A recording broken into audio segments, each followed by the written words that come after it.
So, assalamu alaikum. Good afternoon, good evening, colleagues, and everyone. Thank you, Uncle Tom, for opening the session. And welcome to today's episode or session of the Knowledge Trailblazer Fireside Chat in collaboration with the SciC Academy. So, thank you all for connecting and making the time to engage with us today. Uh, so these talks and discussions in terms of the fireside chat is meant to simulate debate and discussion on various elements and technologies that impact civil engineering. And we're not only limiting it to civil engineering, we want to invite everyone to connect with us, at these sessions. So looking at innovation, smart technologies, matters of mutual interest to civil engineering, the industry, the state of our industry, the whole lot. So we've got a lot that's lined up, for the year, a whole range of different topics.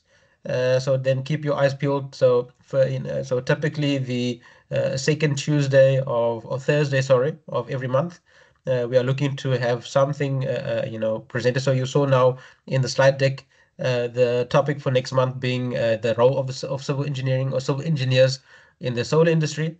So that is lined up and ready. So do start, freeing up your calendars for that and join us at those discussions as well. So again, just to indicate the typical format is to bring in subject matter specialists and a little panel of either speakers or just panelists just to engage on the topic. And then with yourself as audience to then participate. So we encourage you to drop your comments, questions, anything you want to ask in the chat box, and we'll pick it up from there towards the end of presentations and discussions. So today's topic is quite interesting, and I think something that is becoming a growing concern and something we need to address. And one of the ways of addressing this concern is to, looking at innovative ways, as we will then discuss today. So specifically when it comes to e-waste, in this case, high impact polystyrene or HIPs, and how do we then address its impact to the environment by reusing and recycling the waste in innovative ways, and then one of them being through making use of them in concrete, which will then get an insight when Lewis comes through and gives us his presentation. So just a quick stat and overview when it comes to now e-waste or global e-waste generation.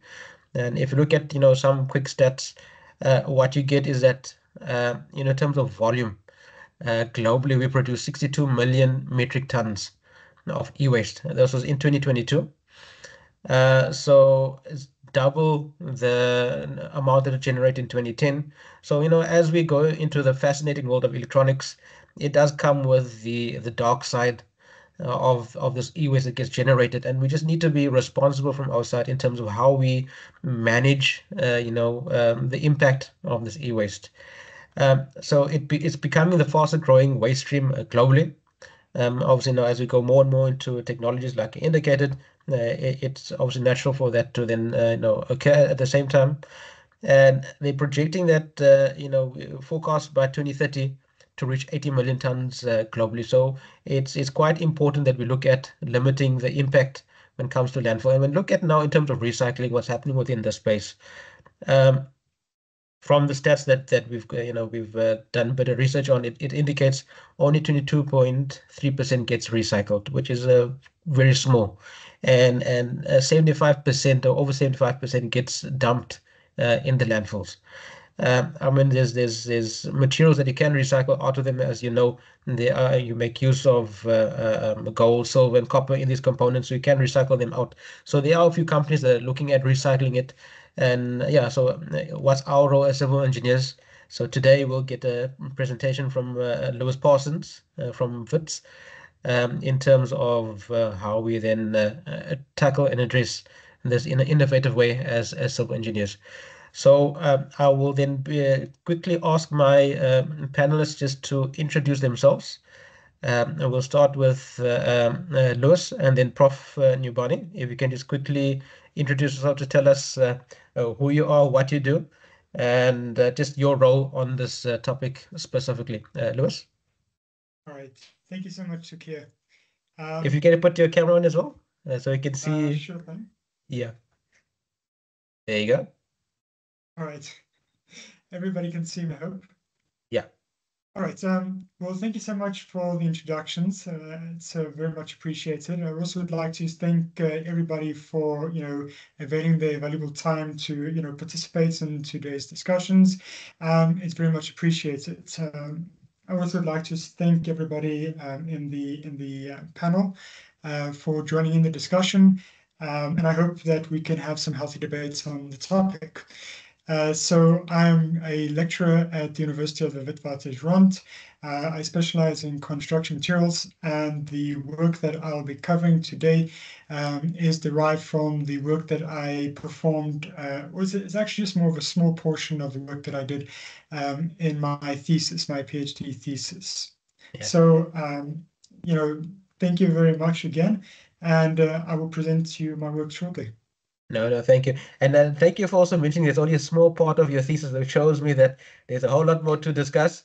And so I'm looking forward to future episodes of the Fireside Chat as of us to then explore that further. No, thanks, Most Lewis. definitely. Thank you. Professor Sunday Nwabani, if you can just come through quickly and then also introduce yourself. Thank you. And just your camera as well. Thank you. You on mute, Prof? Okay, can everybody hear me? Yes, thank you. Okay, hello everybody, and thank you very much, the organizers of this event, for inviting me to come and enjoy with you what you're enjoying in South Africa. I am Sunday Onyebuchi Nwaobani. Up till about this time last year, I was a professor at Wits University.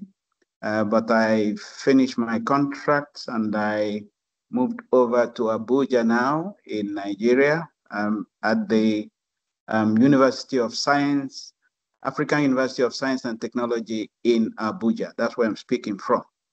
Okay. My area of specialization is in structures and materials, and I have been doing this for over 25 years, and I specialize in the use of waste materials, all kinds of waste materials Mm. in concrete. No, thank you, Prof. And thank you for mentioning that. And perhaps maybe what we could do later on in the discussion, just touch on other wastes that you have used and then just get your experience on that. So we'll touch on that later on as well. Thank you for that, Prof. Okay, Thank I think we can then let's then get straight to then the topic of the day, colleagues. It will then be a presentation by Lewis. So Lewis, when you are ready, you can put up your presentation and then we'll run the presentation and then we'll have discussion following that. So I do encourage my panel members just to also then raise questions and comments from their side as well. What I'll do, I'll just put my camera off in the meantime and then Lewis, if you can just come through. I'd just like to know, would you like me to turn my camera on during the presentation? No, I think Or... you can keep it off when we have discussions afterwards, then you can put it back on again. All right. Thank Yeah. you. And yeah, so Prof, if you can also maybe just put your camera off for now, and we'll put it on later on again. Thanks.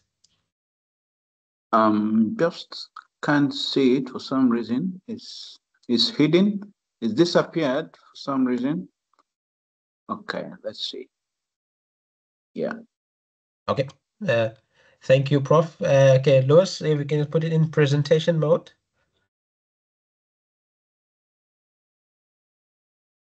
All right. Is that all right? Let's just see I now think that on should be the. fine. Okay, Can you see this? I don't see it in presentation mode yet on my side. Lewis, are you sharing screen or sharing a window? I was sharing my screen. Okay, so, and have you got multiple screens or one screen? Currently, I have one screen. Okay, so we are seeing it in edit mode, not presentation mode. Okay, just give me 1 second. Okay. How's that? Can you see it? And we can now see your team's view. So there we go, 100%. There you go. There you go. Perfect. Thanks. Okay. Over to you. Thanks. All right. Thank you. So as I was saying, this is a portion of my thesis that I did at the University of the Witwatersrand. And it is so happens to be that one of the panel members is actually my supervisor, Professor Numbani. Again, so thank you for availing your valuable time, Professor. So the presentation that I'm going to provide you today with delves on the assessment of the mechanical and durability performance of concrete containing high impact polystyrene e-plastic wastes. So just a small overview of what you can expect in this presentation. So I'm just going to firstly, introduce the topic of, e-waste. What is e-waste? Where does e-plastics come from? Thereafter, I will continue with presenting you the various aim and objectives that this portion of the study was targeting. I'll also introduce to you the materials that I used and the methods that I followed and the methods followed in order to achieve my aim. The last few points that I'm going to cover is just to present you my results, as well as a closing conclusion or conclusions around my work. Right, so we're going to start with e-waste. So e-waste is a term that is used to describe the discarded electrical and electronic equipment. You'll find in industry a lot of people like to use EEE, electrical and electronic equipment, to explain these types of products. So at the bottom right, we can see we have various types of electronic equipment. We have a old CRT screen. We have a few printers, and it's not just e-waste or electrical electronic equipment. Obviously, is not just centered around these electronic devices. They can be anything from your cell phone to your laptop. The E-Waste Association of South Africa likes to use the way or the definition in which it is anything that has a plug to it, anything that obviously meaning plug, meaning that you can you place it into a socket and draw electricity from it. Now, this is more of a South African definition when it comes to e-waste.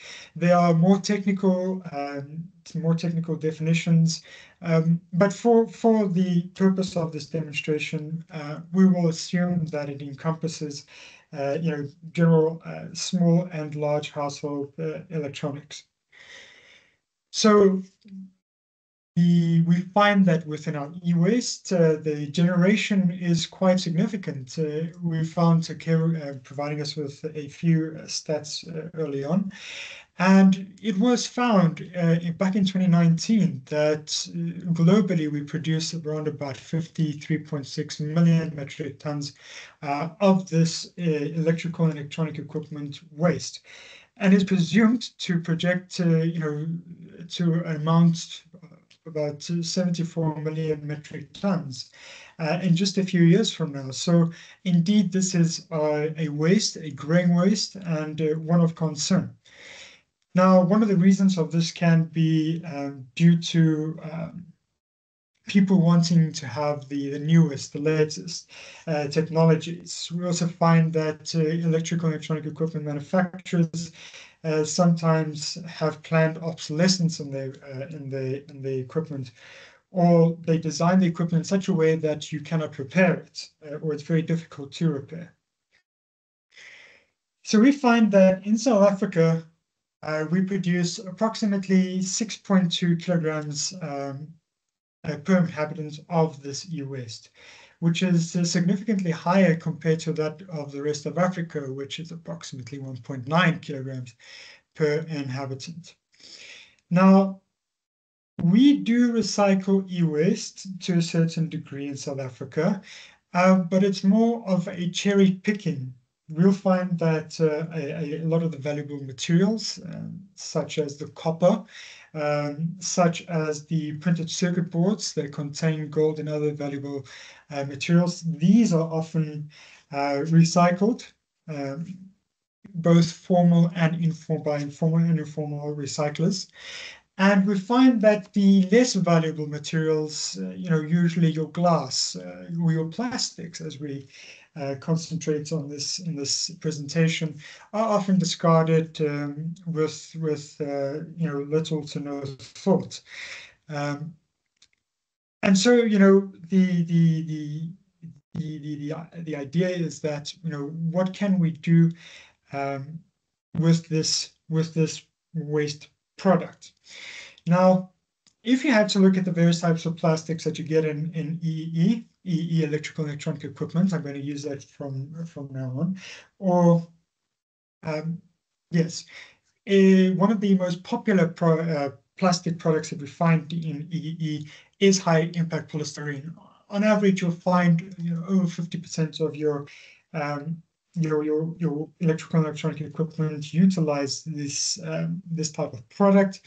And although you may find other plastics such as acrylonitrile, butadiene, styrene, or copolymers or a blend of these plastics, we find that the majority is HIPS, and therefore I thought we will concentrate on this plastic in today's presentation. Now, we all think that plastics are recyclable, 100% recyclable like glass, but unfortunately that is not always the case. We find that usually plastics are downcycled, not recycled, and although it can be downcycled, in generally, when we look at our plastics, there are quite a lot of polymer degradation that can occur during its life. And so we need to take that into consideration. So I just wanted to move away from the idea that, plastics are 100% recyclable, without having to go back, and use perhaps chemical recycling. We find that we have this problem in plastics. One, we cannot necessarily have it in such a way where we can recycle it. But what makes it more challenging in e-plastics is that these plastics generally contain additives, which is usually termed flame retardants. These flame retardants are very important because they aid in increasing the time to escape if there should be a fire. Naturally, we have these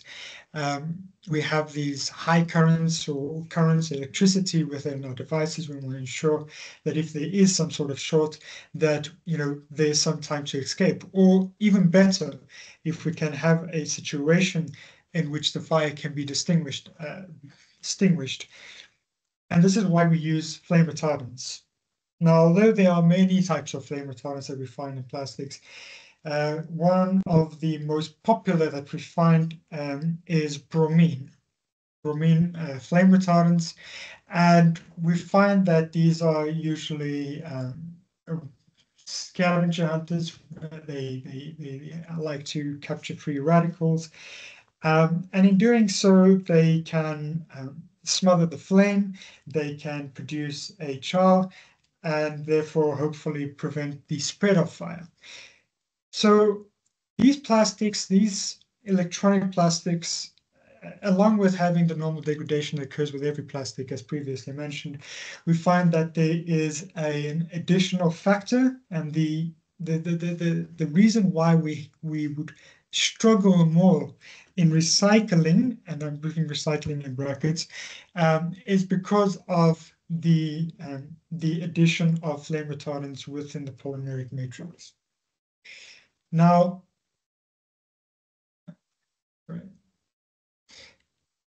sorry, let me just go to the next one. Thank you. So we find that with these plastics, they have these additives.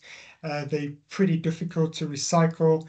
And so we in South Africa before 2017 used to either stockpile the plastics or alternatively dump them. Not dump them, but rather, sorry, ship them over to China. And the reason why this was done is because, again, recycling is difficult. To try and remove the bromine additives, is very costly. So it was easier just to ship it over to China, and this is no more a problem to us, because most people, are of the sense of if they can't see it, then it's not going to harm them. Out of sight, out of mind is what I'm trying to allude to. But back in 2018, China implemented its national sword policy, which banned various types of plastics, and this includes plastics derived from electrical and electronic equipment. Now, although we find that some plastics, so South Africa, so since 2018, South Africa ended up in a position in which it had to start looking at alternative ways in which it can produce or use this growing stockpile of waste. Again, to try and break this plastic down is very costly. We cannot necessarily utilize or mix this plastic with other plastics that we can find, which we find in industry. For example, you might think, well, why can't we perhaps blend this with some other plastics?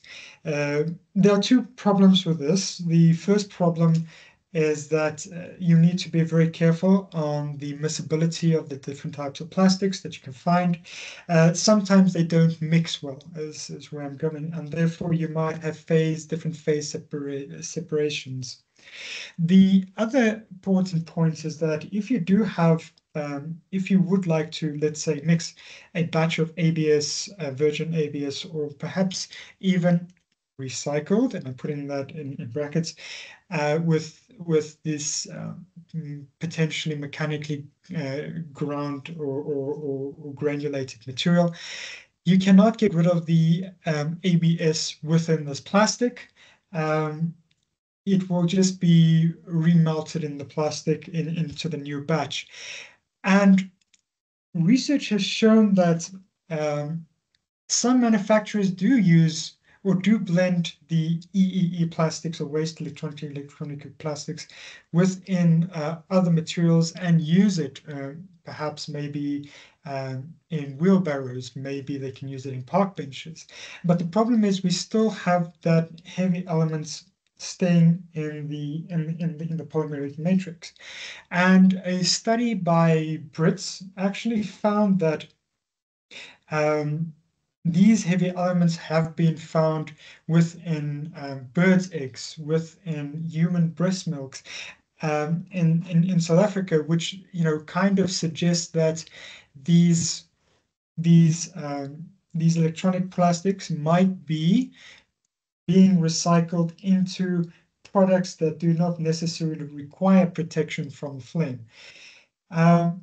So there are a lot of challenges that's facing this plastic. You might even say, well, we can maybe try and heat it up and mix it into these plastics, as previously said, to make the park benches, wheelbarrows, or even food contact products. But the other problem comes into play is where you might have various types of additives which changes the glass transition temperature, or the temperature at which the plastic will go from a solid to a viscous melt. And therefore, you have different temperatures or different glass transition temperatures for these plastics.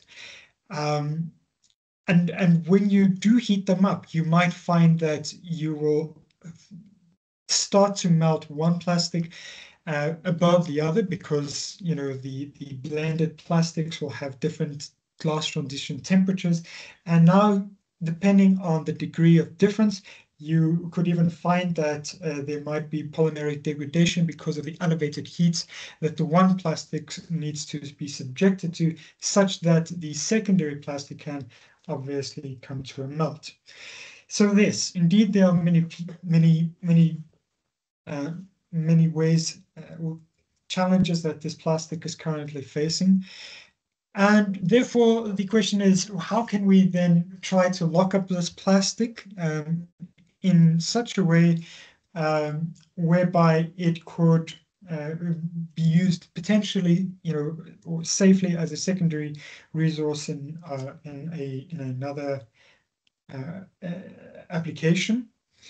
And in this case, we would want to find out whether or not could we use this plastic as a partial replacement for the mineral or natural aggregate within concrete. Therefore, this research aimed to produce structural concrete using electronic waste HIPs, EWHIPS, electronic waste HIPs, in the progressive replacement for the coarse mineral aggregate in concrete. So, in order to achieve this aim, I had to perform a few tasks, and these were first to do, a study on the physical characteristics of the materials that I'm going to use, such as the natural aggregates, such as the e-waste HIPs. Thereafter, I also needed to assess the compressive strength, and the compressive strength was assessed for various replacement percentages of this electronic waste, of this e-waste HIPs. And replacements for the coarse mineral aggregate was done in percentages of 5, 10, 25, 50, 75, and 100%. And the strength, the compressive strength, was tested at various ages. These include 3, 7, 28, 90, and 180 days. Now, the durability performance was assessed using the same replacement percentages as previously mentioned, and the durability indexing tests were used to evaluate the potential performance of this plastic waste as a partial replacement in concrete. So I just want to go to the next slide. So this slide that I'm presenting to you is a depiction of the particle size and the distribution of both the sand and stone, the natural sand and stone that was used in the study. We can see on the horizontal axis that we have various sizes, particle sizes, and on the vertical axis, we see that we have the cumulative percentage passing. We note that the sand and stone, which was an andesite lava that was used for both the sand and stone, fell within the prescribed limits for both materials. Now, what makes this study a bit different is that the plastic aggregates that were used were not merely large chunks that were discarded without any view into the concrete. The plastics were shredded, and the replacements were done in such a way that it preserved the grading curve of the stone as presented on the red curve at the right-hand side of the graph. And this is important because you would want to ensure that you maintain your grading. The grading is fairly important, as it usually plays a major role in the workability of your concrete. Naturally, if you have a concrete that falls within the workability range that you require, you could have adequate performance of concrete. But if you had to have a poorly graded aggregate, or let's say nominal size aggregate, you will most likely find that you will have a reduction in your workability. You will have difficulty in compacting of your concrete. And in essence, you might find that you have additional voids, and in turn, you will most likely have reduction in the hardened properties, or properties such as your compressor strength and your durability performance. You'll have a reduction in these in your hardened concrete. So very important to maintain this grading curve. And this was done by firstly collecting the electronic equipment. Secondary was to then remove all of the products, the steel, basically to remove the plastics from the rest of the electronic equipment. Now, this might sound very easy, but I can personally say that this was very challenging. Plastics are actually not very easy to remove from these devices, and because this is I found, let me just explain it this way. These plastics, as I previously said, consists of various types.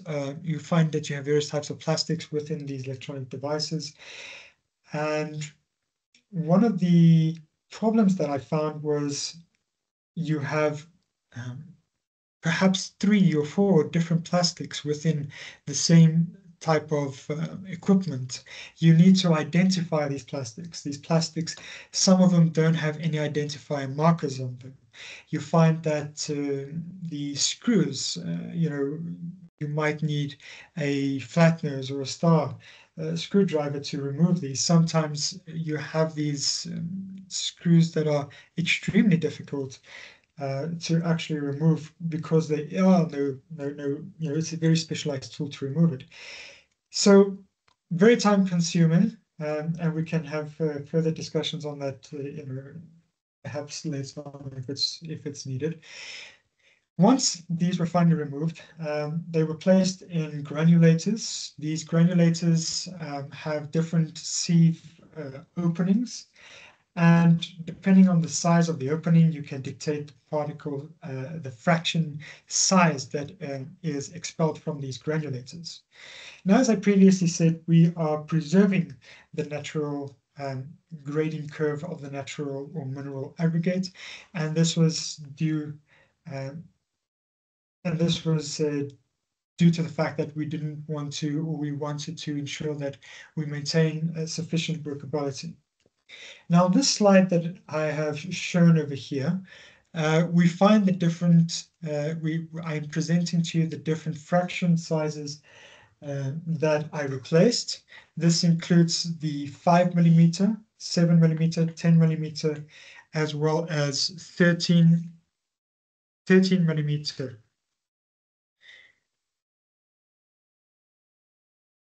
13 millimeters. The next portion that I'd like to look at are the methods used and the experimental details. So the binder that I used was Portland cement, SIM 152.5R. I used a water to cement ratio of both 0.4 as well as 0.6 respectively. I used a super plasticizer to maintain a spread of 405 plus minus 25 millimeter. This spread is indicative of a medium workability, and the concretes were cast with the cubes. The specimens that were produced were cast in plastic molds with an inner dimension of 100 millimeters cube. Compaction was carried out using a vibrating table, and vibration was continued until the bubbles bubbling out of the concrete, majority of that ceased. After compacting of concrete, the concrete specimens were subsequently placed or covered with a sheet, and after around about 22 hours plus minus 2 hours, the specimen were transferred to a water curing tank, and then was cured at the temperature 23 plus minus 2 degrees centigrade until the age that they were tested at. Just give me 1 second. Just had to drink something. All right. So I'm presenting to you on the slide the acronym that I used to present various types of mix designs, and this is very important for you to understand, as this will aid you in identifying the various mixes that will be presented to you in the subsequent slides. So the first word that you find over here, HIPS, this is indicating to you the type of e-waste that is being currently used, e-waste plastic, which is e-waste HIPS. The number after HIPS is indicating the percentage of replacements of e-waste HIPS for the coarse mineral aggregate.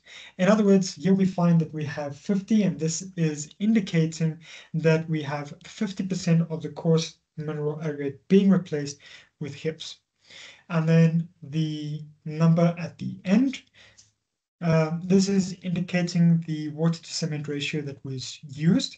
So here we find a 6, which is indicating water to cement ratio of 0.6. Alternatively, you'll find that we even use 4, which is then indicated of a water to cement ratio of 0.4.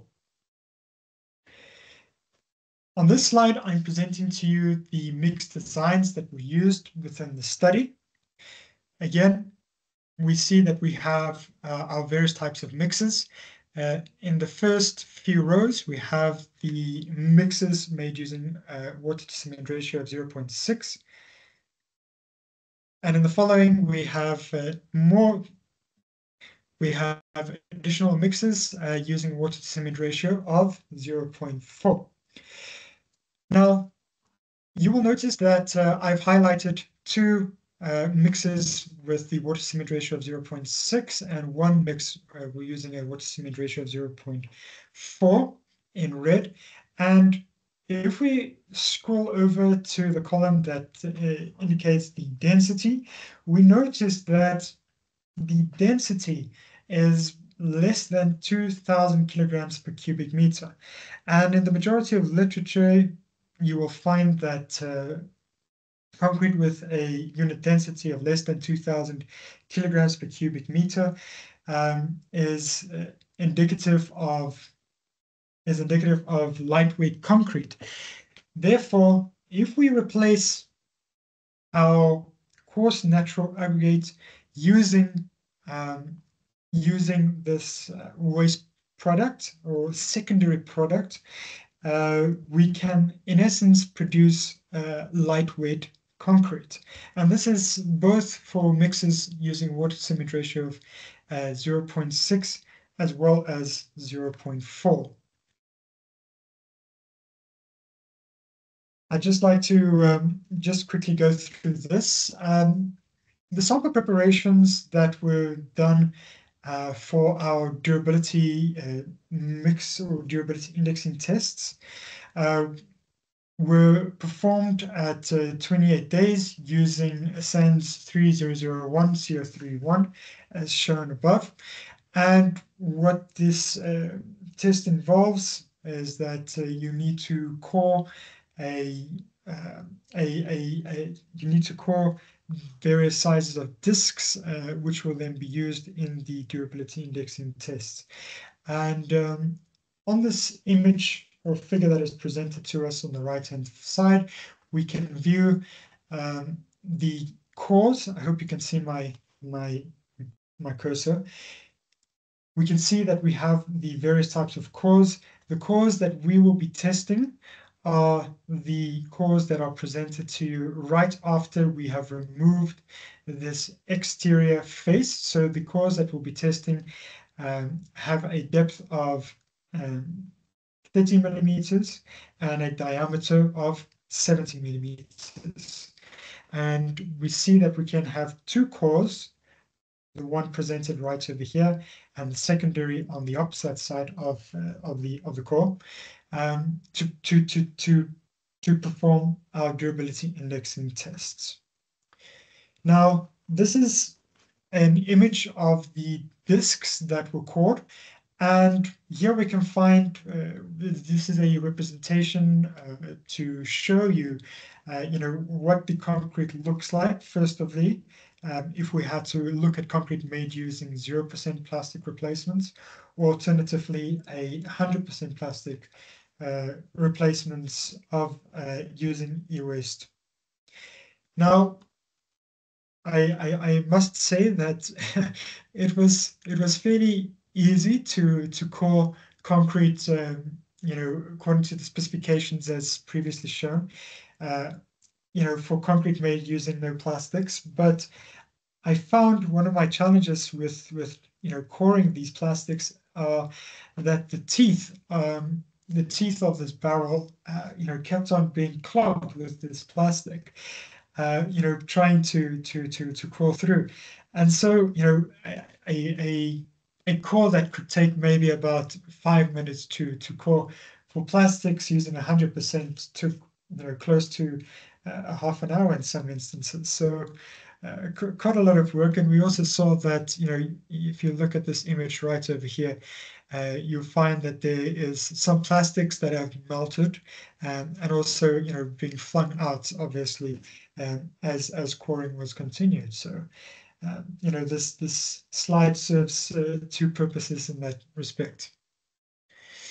Now, the after sample preparation for the durability indexing test, as previously shown, the indexing test that was performed, one of the indexing tests that were performed was the oxygen permeability indexing test, according to SANS 3001 CO3 number 2. And the test involves taking one of these discs that were previously presented to us and placing them as shown in this schematic presentation, to a pressure on one side of the disc, which is what we find here in the pressure vessel. And on the opposite side, we have it exposed to our normal atmospheric pressure. And by doing this, we can measure the concrete permeability. How easily does this gas flow through this concrete specimen? And the values, or the oxygen permeability index, these values that we often obtain, can be used in carbon prediction models, which we could use to predict potentially, how well this concrete could perform, within a certain scenario. So very important test this. The next slide is a representation of the layout the test. And these are the permeability styles that were previously shown in this schematic presentation. So it's not shown on this image, but on the right-hand side, we have an oxygen tank, which will then move the gas into the permeability cell, and naturally, as time progresses, because concrete indeed is porous, you will find that the pressure will decay within, or will reduce within these cylinders, and this is recorded using this data logger and saved on the computer as shown in this image. The next test that we did for durability was the water absorptivity index, and in this test we usually have the ability to measure or rate the water uptake in our concrete samples, and this uptake is generally due to the capillary forces that we find due to the pores within our specimen. So this is just a general layout. The test involves taking these or subjecting or soaking these the exterior or exposed faces to a solution, drying it on or drying it to its surface, dry condition on a paper towel, and then measuring it, the water uptake on a scale. So this is just a general representation or an image that I took of my setup.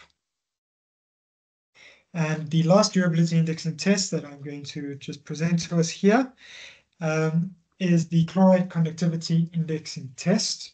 And in this case, we find that we place our specimen in the center of our rig, which will then be somewhere in this central section as shown in the image on the right-hand side.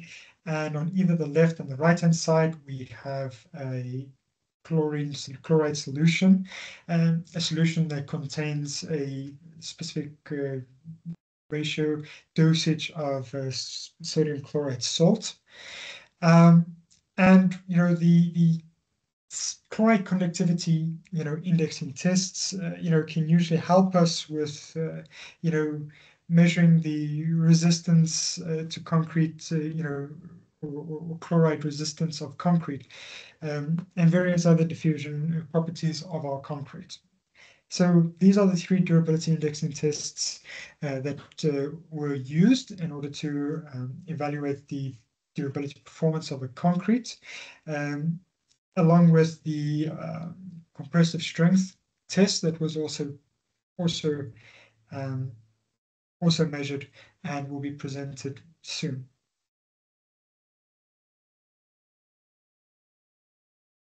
Right.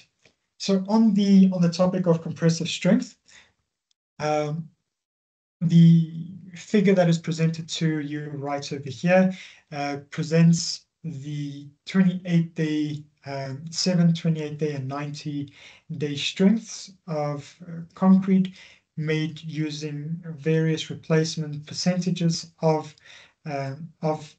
high impact polystyrene. These bar graphs are aligned in such a way where we have the control mix for concrete made using water to cement ratio on the left-hand side. In other words, the bar graphs show us the 7, 28, and 90 days of concrete containing only the mineral aggregate. And as we continue, we find that we have various replacement percentages. Next to the control mix, we have 5% replacement for the mineral aggregate, and obviously this increases up until 100% on the right-hand side. We find that we have on our horizontal axis the average compressive strength, and here I've also added a line which also provides us as an indicator of where we see structural concrete. Where can we have structural concrete? And looking at these graphs, we can note that indeed we do have a reduction in strength as we have an increase in plastic replacements. But even so, even at 28 days for concrete made using 75% replacements of the coarse natural or mineral aggregate with this e-waste HIPS, we find that we still indeed do maintain or attain structural concrete. Naturally, as time progresses, hydration continues, and we find that we can attain structural concrete for 4 mixes made using 100% e-waste HIPS at 90 days, as shown in the blue bar chart bar on the right-hand side. So yes, we do have a decrease in strength, but we can still attain structural concrete using this plastic aggregate. The next bar chart that is presented to you is concrete made using a water to cement ratio of 0.4. And in this case, we see that we have much higher strengths indeed. At 28 days, we find that we have a strength of an average compressive strength for the control mix of 90.5 megapascals, which is fairly high. But we still find we have the same trend as we had with the water to cement ratio of 0.6. But one advantage of using a low water to cement ratio is that at 28 days, we have well above the minimum requirements for structural concrete of 25 megapascals for concrete made using 100% replacements of e-waste HIPS for the coarse mineral aggregate. So indeed, you can have structural concrete using e-waste HIPS as a partial replacement for the aggregates. Before I present you the durability indexing tests, so the results for the durability indexing tests, I just want to present you the ranges and the durability classes that fall within these various types of ranges. So we find that we have different durability classes running from excellent all the way to poor. And for an OPI, or oxygen permeability index, we find that any value above 10 is excellent, any value below 9 is very poor. And we find various types, various ranges for both the water sorbativity as well as the chloride conductivity as presented to you on this slide. Now, I don't want you to stress too much about these ranges because they will be presented to you graphically in the next slides.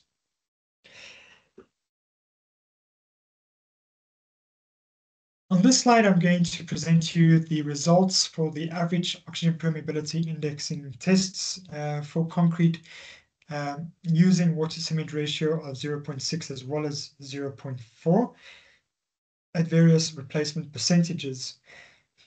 Now, on the right-hand side, we can see I've incorporated the criteria for the durability indexing class, such as excellent running all the way down to very poor.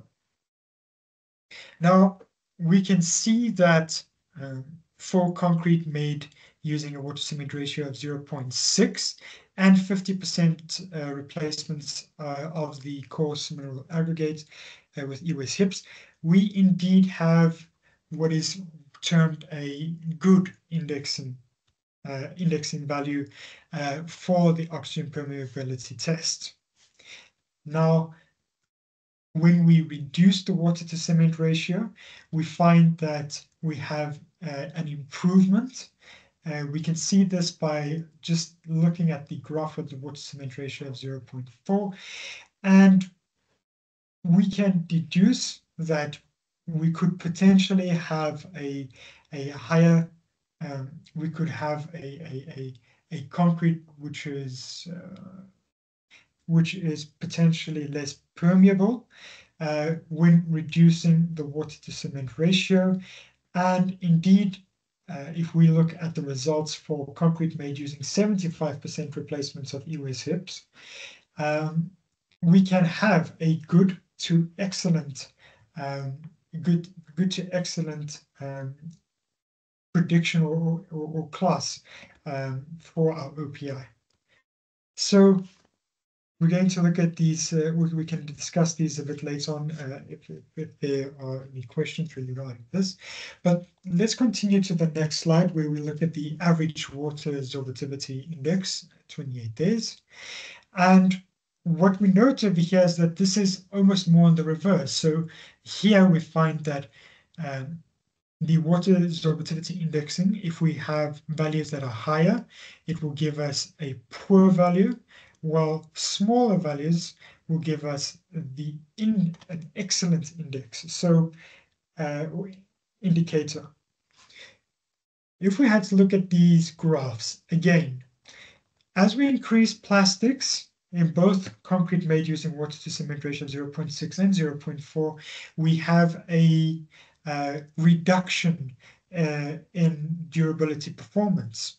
Okay, we find that we have values that increase anywhere from where we had an excellent range for our control to a good, or alternatively excellent to good indicators. So indeed, one, we have reduction, but we can reduce this negative effect by reducing the water to cement ratio in such a way where we can almost have a excellent to excellent good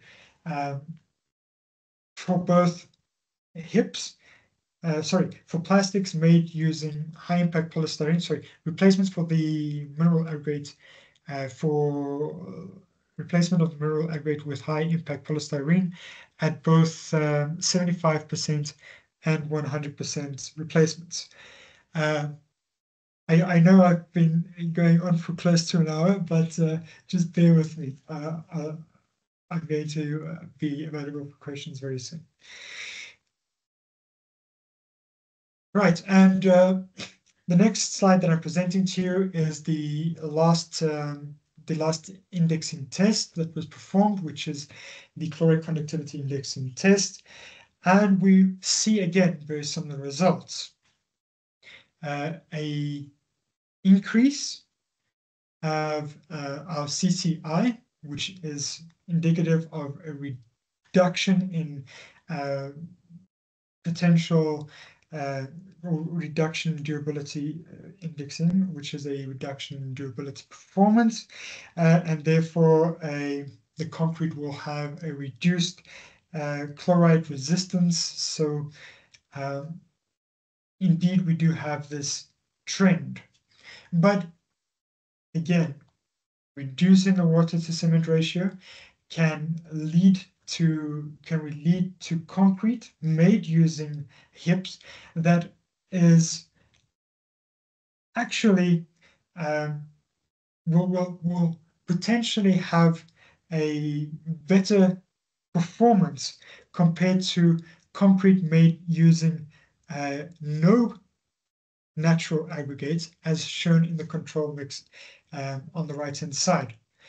So if we look at the control mix made using water to cement ratio of 6, we find that we have a value, a CCI of 1.03.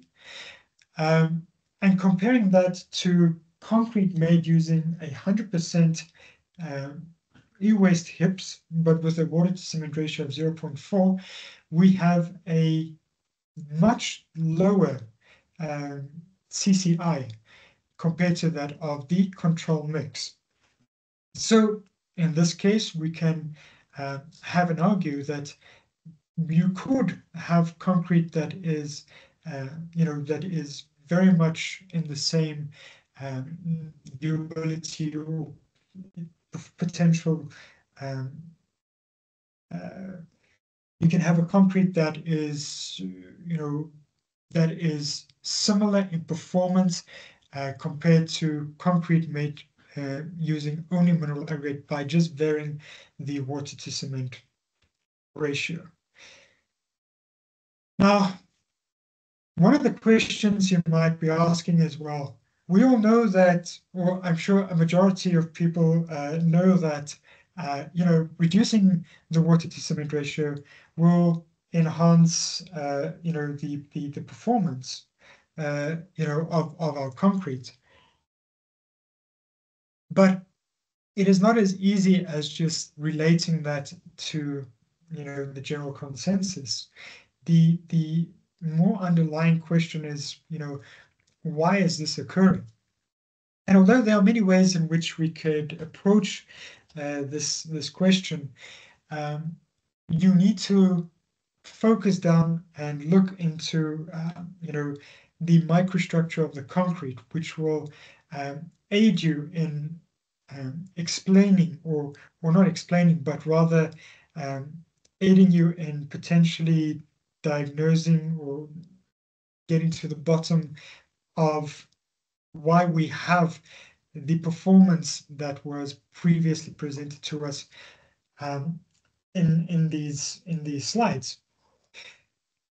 Now, before I continue, I need to maybe just introduce to you just a small concept, which is the interfacial transition zone, which we find within the microstructure of concrete. Now, the interfacial transition zone is a zone that occurs between the natural mineral aggregates and the rest of the bulk paste.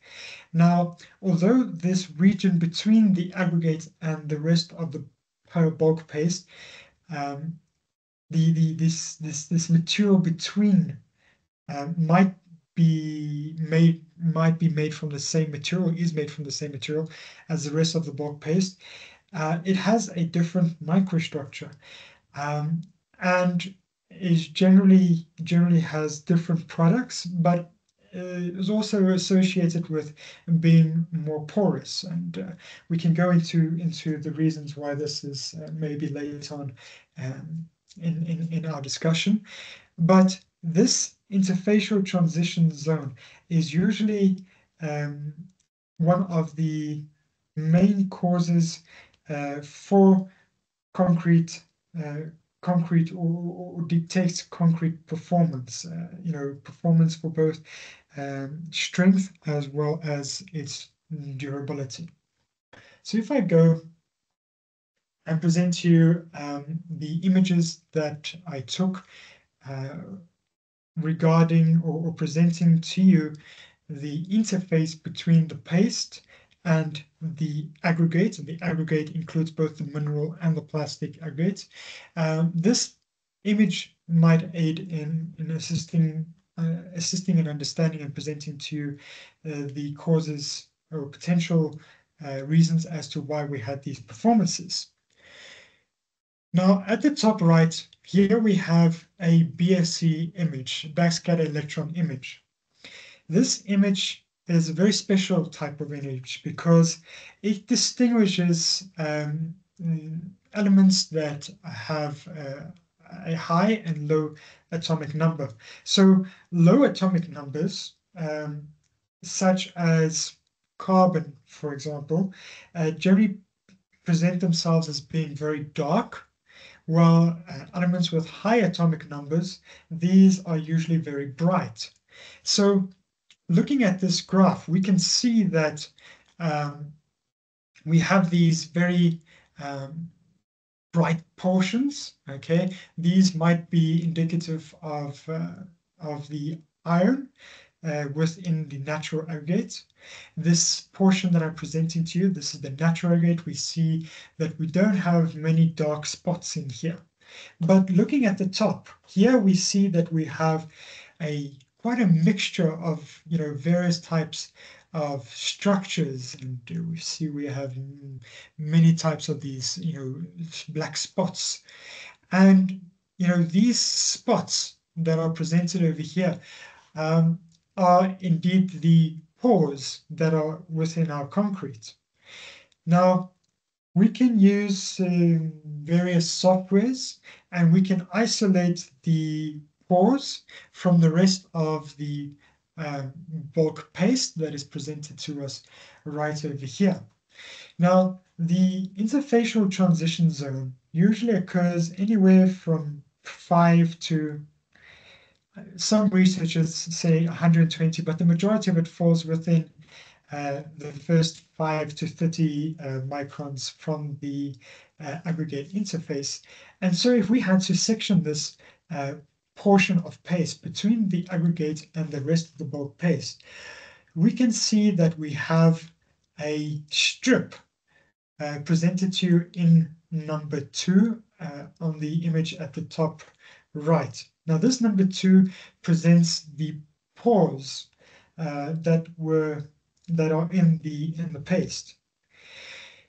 Now this is the pores and the various types of the distribution along the natural aggregate for concrete made using a water to cement ratio of 0.6, and this is only the control mix.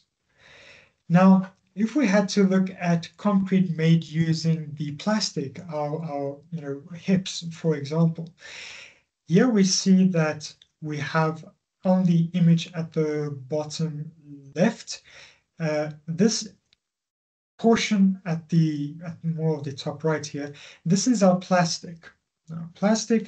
And at the bottom left-hand side, this is our hardened cementitious paste. And if we follow the same procedure as previously presented for the image above, we segment our paste 30 microns from the border of our plastic. We apply a filter to it. We can see just by looking at it, okay, this is excluding the other works that I've done to look at the pore sizes and distributions. It is clear that we have a lot more of these pores between the plastic and the rest of our paste. And the same for above. Here we find we have much less and smaller pores between the bulk paste, between the aggregate and the rest of the bulk paste. So indeed, we have less pores and smaller pores, less interconnected pores in concrete made using the natural or mineral aggregate compared to that of the plastics. And if you have more pores, you have concrete that is more likely to crack around or in these weaker regions. You also find that your stress concentrations around these larger pores are higher. And so if you have a more porous form around your aggregate, this will indeed allow the cracks to occur more easily around these aggregates. You'll also find that if these pores connect, they can also allow ingress into your concrete more. And this is what we could potentially see, when we're looking at these other results, or understand why we potentially understand these results that were previously presented to us. The same idea was also taken for the bulk paste, just concentrating on the bulk pastes for concrete made using no plastics versus concrete made using 100% plastics. When we segment the BSE image as presented to us right over here, we see again much less pores fewer interconnected pores for concrete made using no plastics, and a lot more pores compared to that of concrete made using 100%. So just a few concluding remarks on the work.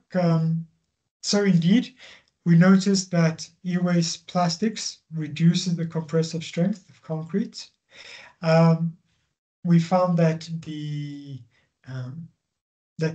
use of plastics, increasing replacement percentages, reduced the unit density of our concrete in such a way whereby if we replace it by either 75 and 100% for concrete made using water cement ratio of 0.6, we can have lightweight concrete, and the same for concrete replacing 100% e-waste hips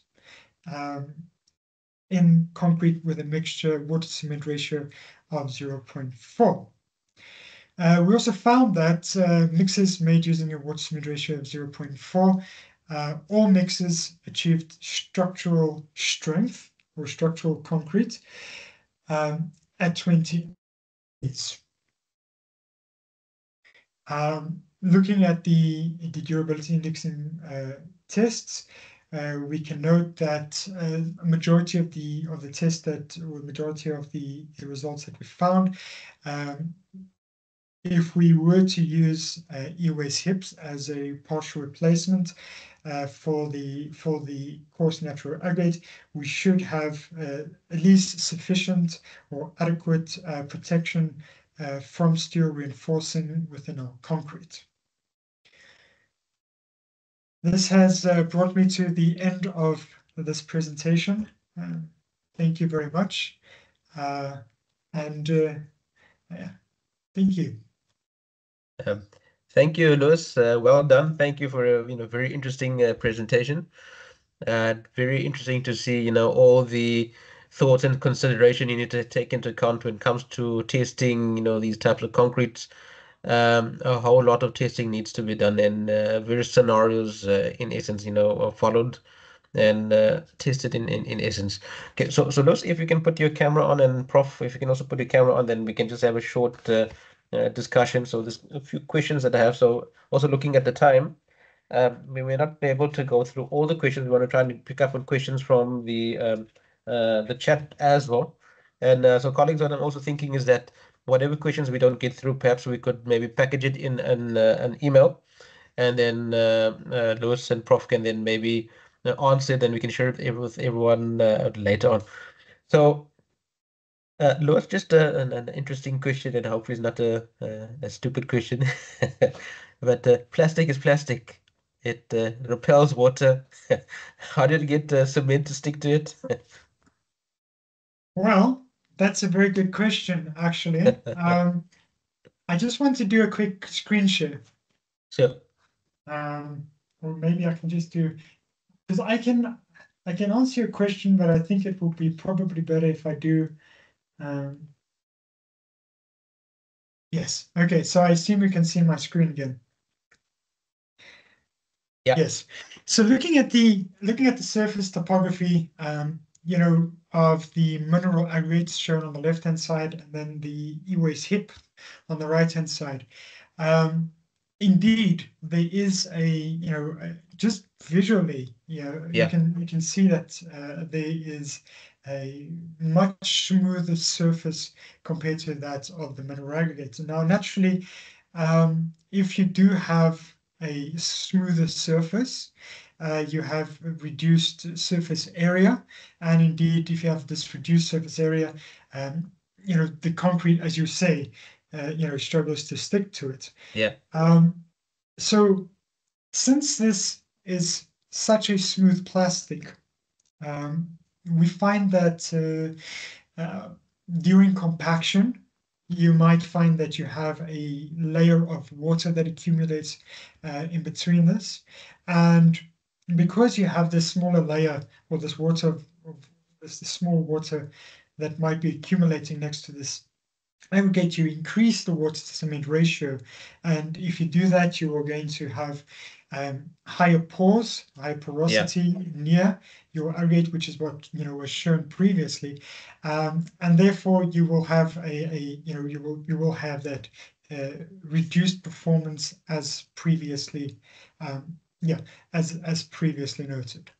Yeah, no, thanks, but quite interesting concept as well. But I mean, yeah, I guess anything is possible.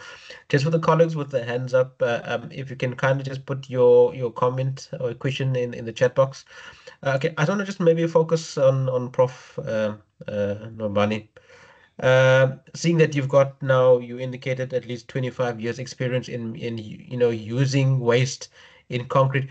Just in terms of now the Lois's use of e-waste, when it comes to real world application, is there any additional research we need to do? And then how readily would you see something like this being adopted into the construction industry?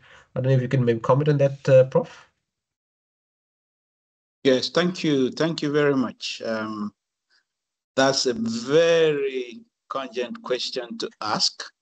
And I suppose you know that we are in an industry where people are always afraid to use new materials. Yeah. So that will apply to the application of this material in construction. So even though Lewis have done a very good job of explaining everything, he took his time to explain everything, but I just want to say that there's still some work that needs to be done before we can rush to, to use this material. Yes. You will know that in order for you to use this in any significant infrastructure, you have to have a better understanding of the resistance to fire. Yeah. Yeah, we need to understand that. We also need to understand the characteristics of this material when we are looking at things like creep, shrinkage. We need to look at that. And also, what will be the properties of this material under dynamic loading conditions? So those are important. So if you imagine a situation where you're using it for any large structure, then you need to answer all these questions before you can Correct. do that. And I take it But also. there are Yep. Sorry. also, we also need to do some bit of standardization. Yeah. You can't rush into it because we are in this industry where people are always afraid to apply anything that is new, anything that they don't understand properly. So there will be need for South Africa and other countries, if you wanted to apply this, to look at some standardization of the material, because acceptability of the material is very, very important. Yeah. Now, there could be other areas that we want to look at because a lot of people are now beginning to accept the concept of cement replacement materials and are beginning to add all kinds of materials to concrete. So people talk about slag, fly ash, silica fume, metakaolinite, and the rest of them. And also natural materials into concrete. It might be interesting to see whether the addition of this material can actually bring better improvement to the properties that he has explained.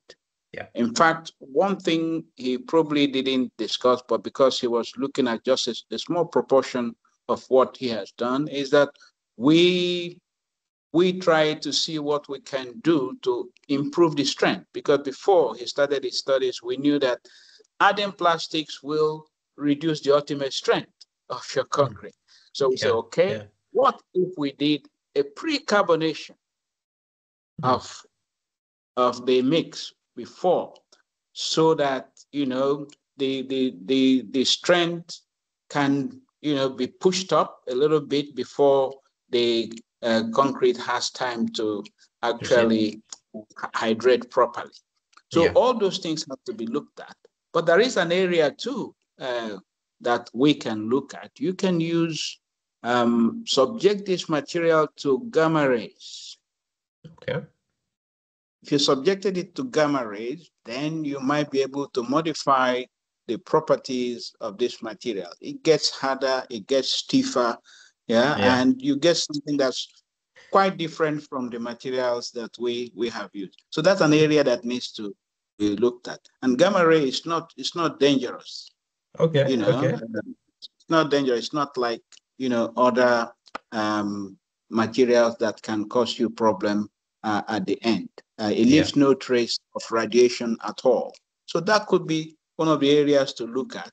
So you can irradiate this material before you actually use it in your concrete. So those are areas to look at as future research. Future application. So obviously there's means and ways of trying to modify the material to try and improve the I even call it the negative aspects of it.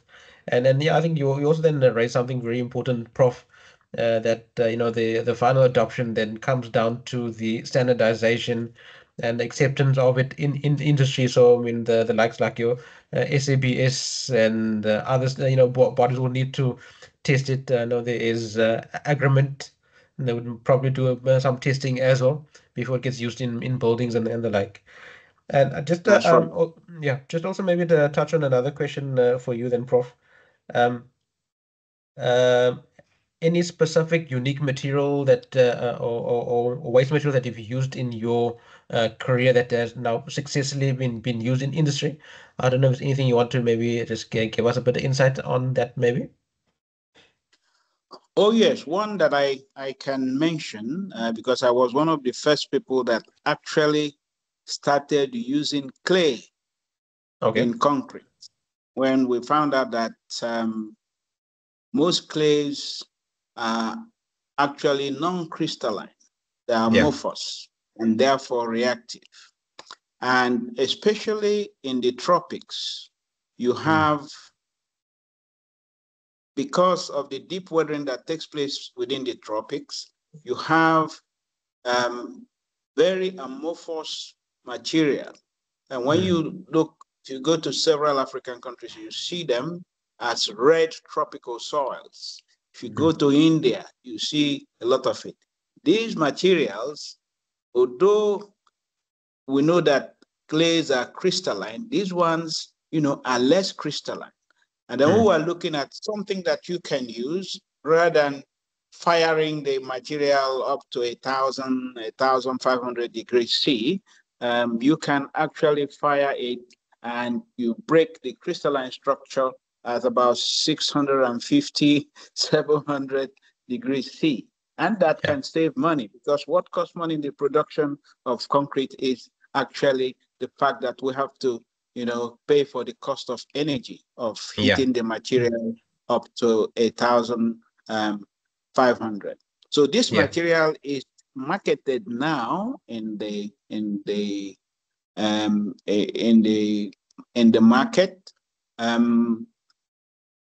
It's called metakaolinite. Metakaolinite contains very high amount of kaolin. When you hit it to a temperature of about 650, it collapses the crystalline structure and you have metakaolinite. Metakaolinite is very reactive, is very amorphous, and you can only compare it with materials like silica film. And it's cheaper as well. And then of course, for South Africa, there are materials that you have there. There's sugarcane fiber, which you have there. There are a lot of sugarcane industries in South Africa. They produce a lot of waste. And this waste, some of them manage to use them to heat the furnace to produce electricity, which they use within their farm. But at the end of that, they produce a lot of ash, which contains the same mineralogical component as what we have in cement. And so you can use them as a cement replacement materials. Yeah. So if you are thinking of looking for locally available material, that's one that is there. That's one, That's something quite that's close to home. in South Africa. And of course, I know South Africa, you have fly ash, and I don't know how much. What you don't have is silica fume. There's something called silica fume in South Africa, but it's not as active as silica fume that you find in the UK and other places. But I suppose it's because they don't grind it down very well. Because if you do the particle side analysis, it's not as fine as it should be. But you know, the materials are all there. I suppose what you need to do in South Africa is to look at the locally available material, local waste. There are a lot of local waste that we can use to produce concrete, and which will answer the questions of sustainability, of low energy usage, and things like that. So that's the way to go in the future, especially for countries that are in Africa. Yeah. No, thank you for that, Prof. Okay, so colleagues will then take maybe one or two questions from the chat. I'll take one from the top and then one from the bottom. So yeah, there's a lot of questions and it's difficult to select which one to go for. Okay. Lewis, so the one from Francis. It goes as follows. Good evening. My question or questions, I think maybe I'll just touch on the first part of it. Mainly centered around saving on own weight with the mixing of E-hips with concrete. Does it offer a significant reduction in own weight of the concrete? And can you achieve the same structural strength as traditional concrete, structural concrete? I think let me just take that portion. So, Lewis, if you want to maybe just try and tackle that question. You want me to Can repeat you maybe it? just clarify that question? Yeah. Okay.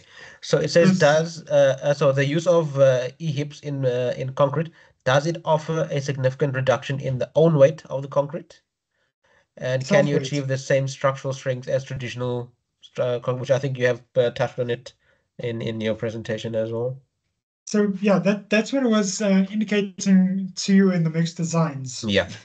Whereby if we look at the density, we indeed have a reduction.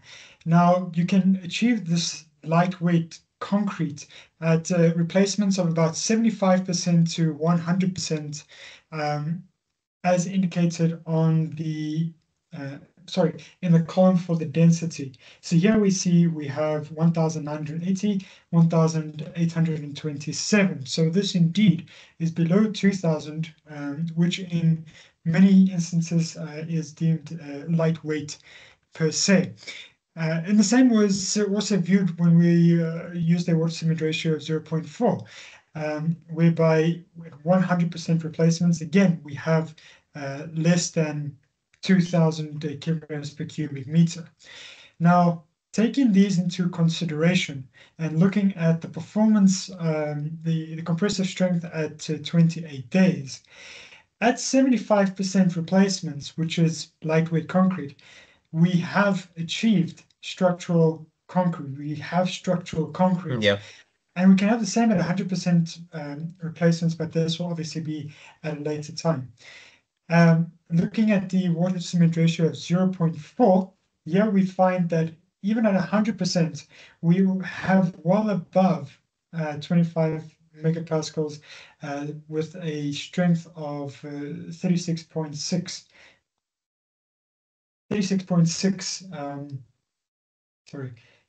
megapascals, yes. Yeah. So obviously, the from what you've tested, you can achieve the structural strength, and then you get the advantage of lightweight concrete, like you indicated.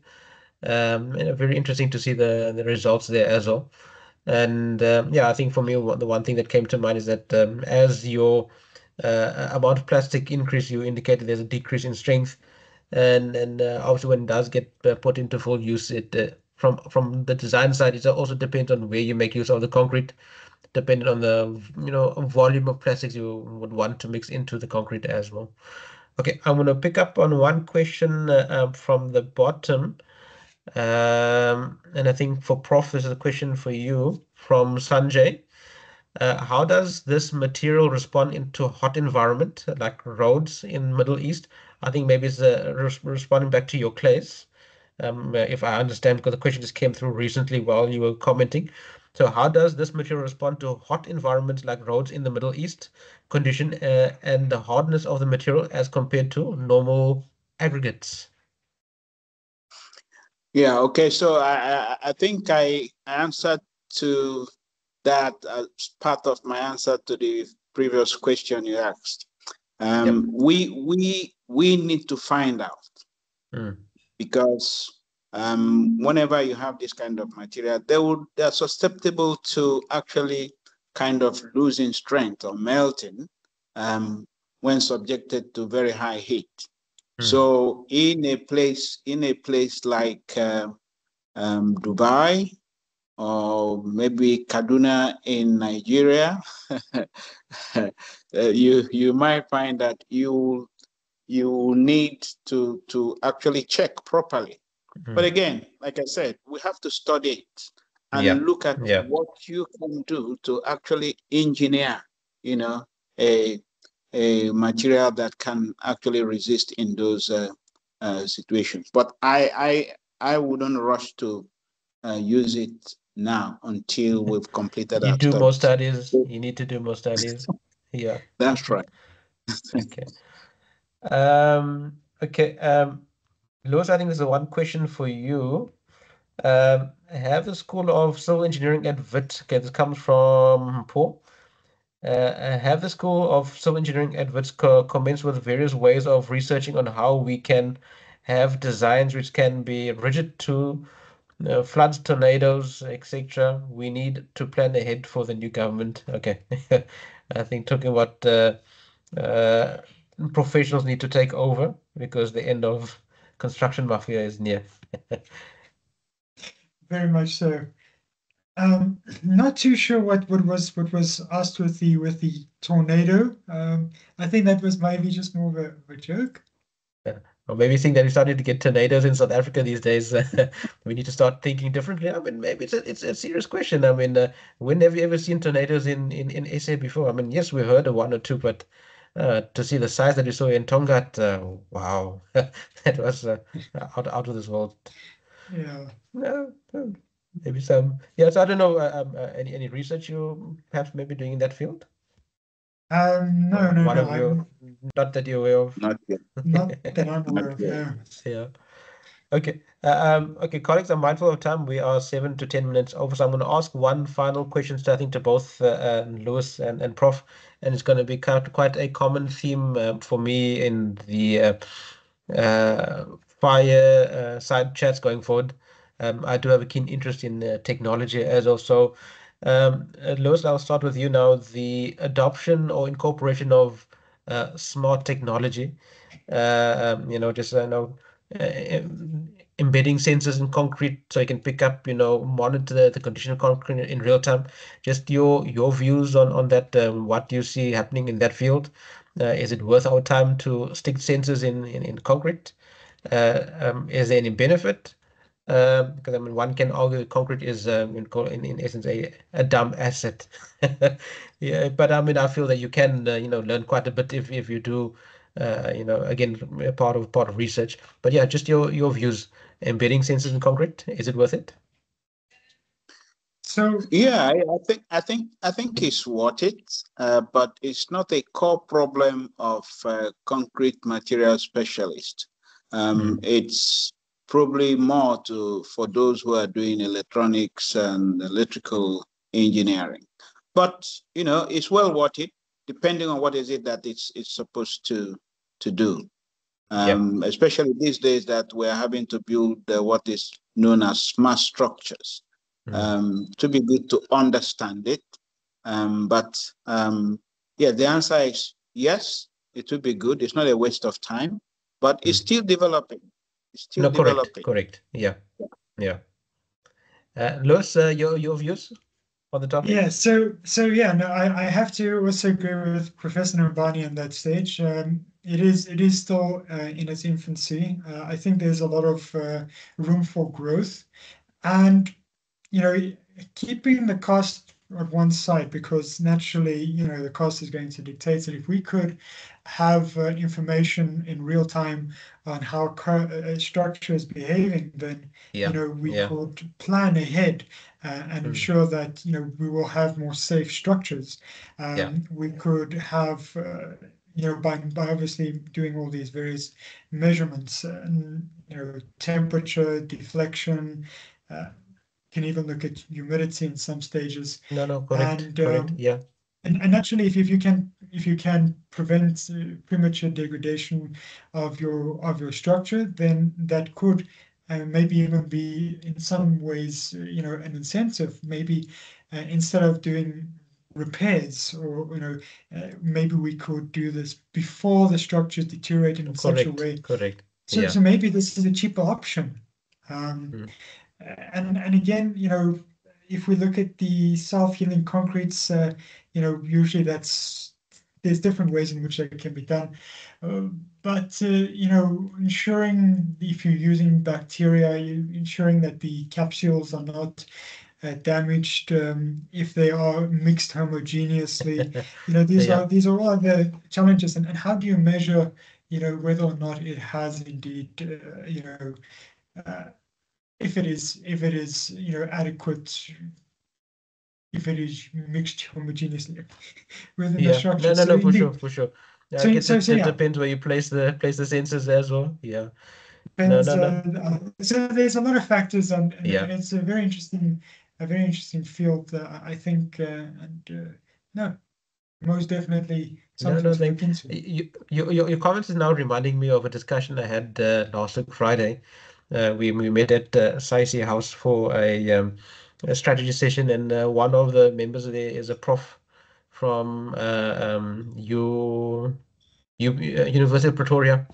He's into timber engineering. So we had a little discussion around roof trusses and whatnot, and I asked him what do you think about putting sensors in the roof and roof trusses. So he said they haven't thought about it, and then just on the spot we thought you know on the roof trusses you can put pressure transducers or pressure sensors to measure the weight of the tile or the roof sheeting.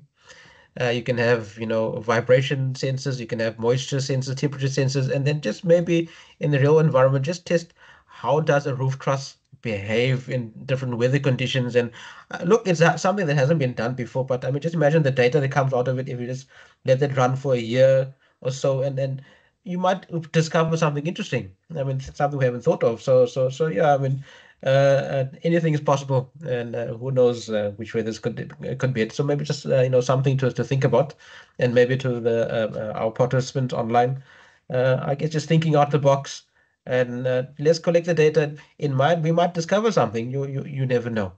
Yeah, So I'm also just colleagues, thinking yeah, that if indeed you're measuring the temperature and various settings, maybe you can also have a more efficient design, having you know correct, yeah, concrete structures in colder climates versus hotter climates. mm, mm, Maybe you can have various type of designs for these structures. So indeed, these could be beneficial.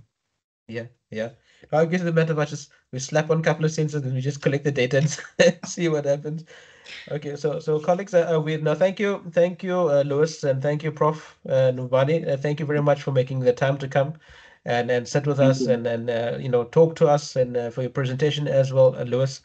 So colleagues, I think as my parting shot and final note from my side, um, we hope that we increased your awareness about the use of e-waste and plastics in concrete.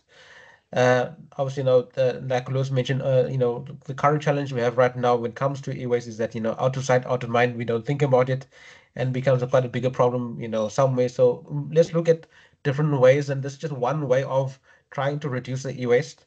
There obviously is other uses, as Lewis pointed out, making good use of them in, street side furniture or other forms of furniture. Maybe it's sort of like what you call it, a plastic timber uh, I know along the coast you have a lot of that, and in terms of walkways and whatnot. So yeah, also what I also picked up is that not all plastics are easily recyclable. You do end up with a residue, which is now what we're try to address in this presentation today. And yeah, I think that's also now one thing. It's an interesting point. The very start of the presentation by Lewis was a lecture on plastics, and if you think about it, plastics is more the field of chemical engineering and whatnot. And where I'm trying to get to as well is that what you're finding these days is that the traditional role of civil engineers, we can't just be civil engineers. We need to be wider than just civil engineers, and look at fields beyond our own fields to become more innovative and more creative. So in this case, you looked at plastics, you combined, we call it plastics engineering and civil engineering to make this product. And we spoke about electronics early on because I know the our professors at UP coined a term called civiltronics, taking plastics and engineering, combining it together. So yeah, I think for me, it's you need to be wider than just your current field, and if you look at the bigger picture, you might find some unique solutions as well. Uh, Questions that we haven't answered, I'm going to propose that we perhaps maybe we'll put them in an email, and then we'll get Lewis and Prof just to answer them, and then we'll circulate them with everyone if that's okay, Uncle Tom.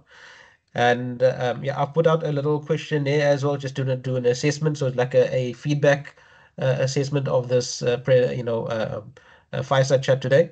So if you can just please do complete the survey. It's short, 2 minutes. It's like just 10 quick questions, actually, just rating the presentations and the session today. And yeah, so colleagues, if you are not a SAICI member and you've joined us today, hope you see the value of being part of SAICI, and hopefully you will then take up a membership with SAICI as well. I'll leave that to Uncle Tom to drop in a link to the application form. So I'm fishing for more members. Please do join SAICI. There's a lot of opportunities within SAICI and a lot that you can learn.